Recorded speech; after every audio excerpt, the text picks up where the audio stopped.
Well, welcome back to the Fragrance Nut. Hey, if this is your first time, it may not be a welcome back, maybe your first time. But hey, welcome anyway. Uh, I hope you like this type of content. If you dialed into here, it is because you are a fragrant nut just like I am. And so today we're going to talk about the house of Tom Ford. And I became familiar with Tom Ford when I lived in New Orleans. It came out with Black Orchid, and there were no other fragrances at that time. I believe that was somewhere in 2005, 2006. And then eventually he came out what would become known as the private blend. And then he had the regular things like Noir, this Extreme, and others that came along. And I never really leaned into the regular because I was most familiar with the private blend. So I stayed there. And then in 2007, I became familiar with all of the private blend, and I tried most of them. Tuscan Leather would be one. Plum Japonais, and some others have escaped my mind. But the one that most intrigued me was none other than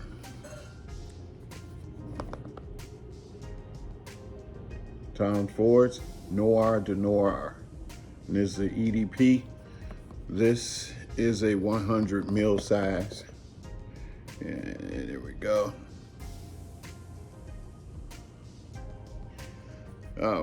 So let's get into this. And I've had this, oh gosh, since 2007.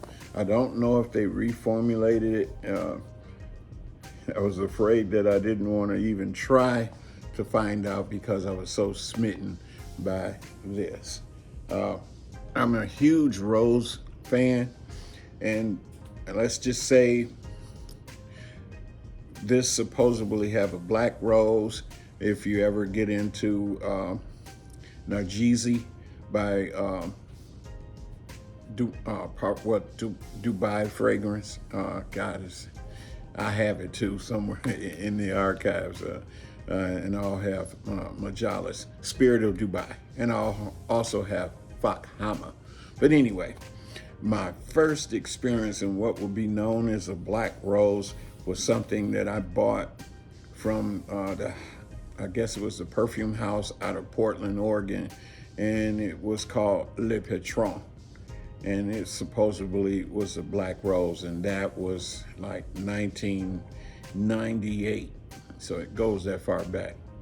And so I don't no longer have that, and I'm sure every time I try to find something like that, it's been discontinued. Even the gentleman's son that's running the company, when I talk to them, he doesn't know because it was his father who recommended that. And at the time, internet really wasn't on board yet, just 3 years old. And I found them, so most of everything I bought back then was blind buy. And he also introduced me to Epic Man by Amouage, and I purchased. So a lot of those things that I bought back in the day, 25 years ago, were all blind buys.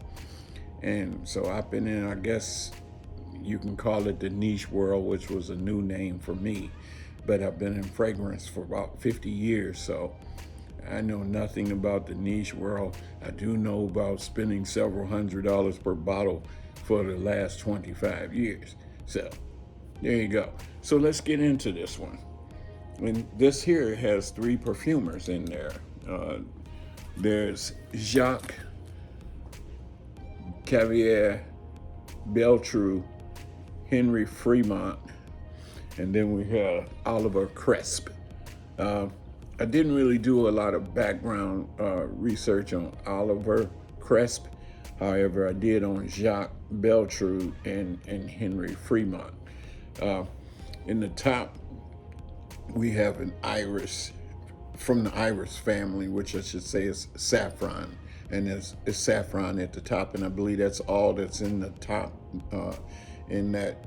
And it's there for a moment. You can sense that it would have been beautiful if he had placed an iris somewhere in the mid, but however, that is still from the iris family. And so the saffron can be a little bittersweet. It can be earthy. This is, however, earthy, not overly done, but it is earthy. And it's and then we get into the mid. So let's just say the next 20 seconds or to 2-3 minutes, and now we're entering into the mid, and that's where the action is, and that's where we're going to talk about the black rose. And it does lean feminine. However, like I said before, I was smitten by it because it is a sultry type rose. It is a dark rose.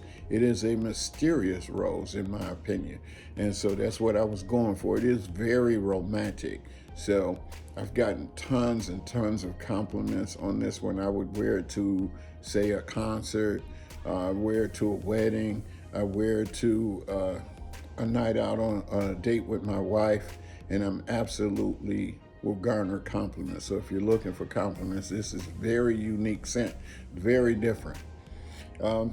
There's a truffle note in there, and to me, truffle, I think of chocolate, and I would say this does have that chocolatey note, chocolatey tritone. Anyway, and it is some amber, and it is alomalic a little bit. So I would say, yeah.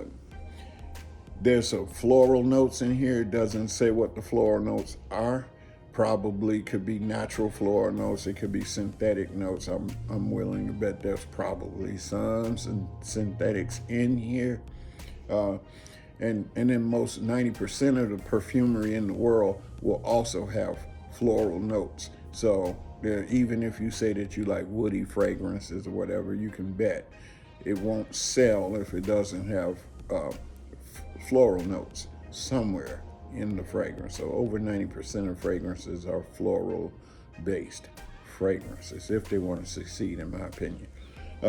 Then we get into the base. We got some patchouli, and that's where we can get that mossy scent to it. Is, like I said, this particular patchouli is dark, and that's okay with me. If you really like another patchouli that that has a chocolatey smell to it, I would say look none other than the Chanel Coromandel.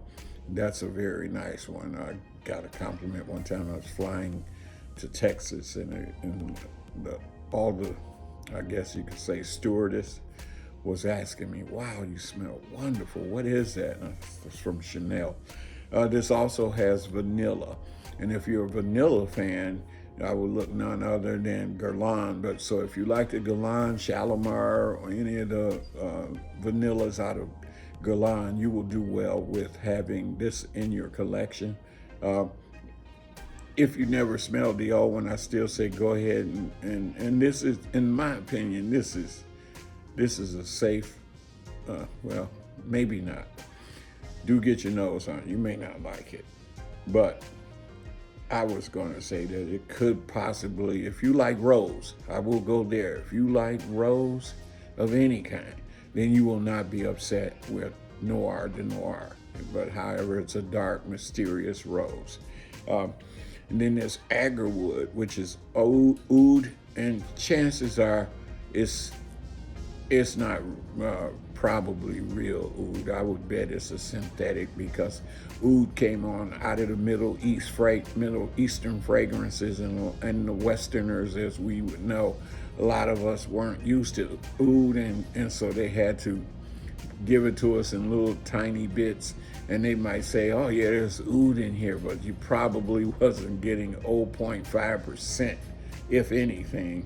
So you really wouldn't know what real oud was unless you experienced it out of the Middle East, because a lot of it can be quite barnyardy, and a lot of it could be skanky. However, this isn't. If there is real oud in here, you will love this one because it's not skanky. And then there's oak moss, which is definitely probably a synthetic, because oak moss is restricted in perfumery world today because of the sensitivity of it being on our skin. So if you probably bought fragrances, or if you can get discontinued fragrances, say from the 60s, the 70s, you would probably experience real, true oak moss. But today, they want our money, but they don't give us the real thing. So you have to really dig deep and find it. It is an experience that every collector should experience. Anyways, most, I would say most oak moss comes from the Balkans. And so, and it's an evocative smell. Harry Fremont, as I mentioned earlier, he also did Tuscan leather and white suede. And my wife loves white suede. I love it on her. Tuscan leather was a very nice leather scent. Then we talk about Jacques Cavier Beltrou, and he did also help on Tuscan leather as well. But it seems that he also did, I'd say, God, 75%, if not all, of Louis Vuitton's fragrances. Number one of them being Imagination, which he did. I didn't look up Oliver Cresp. I probably will at a later time and tell you what other things he may have done. But however, again,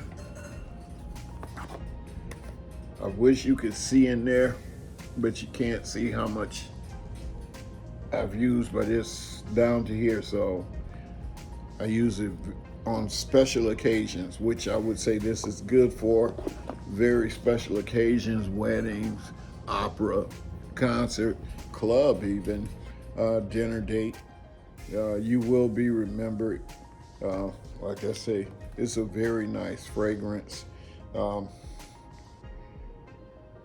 can't go wrong, and I'm a huge, I will let you know, I'm a huge rose fan, so I'm ever searching. One of the best rose that I come across beside the Taif rose was, and I don't know if it was Taif rose in this or not, but it's by none other than Henry Jacques, and you can find him in Beverly Hills, but I found him in Paris years ago, and also Portland, Oregon carried it for a little bit, and then they stopped, but it's now back in the States, and it's one of my favorite perfumers, and one day I may do a video on favorite perfumers or favorite perfume houses.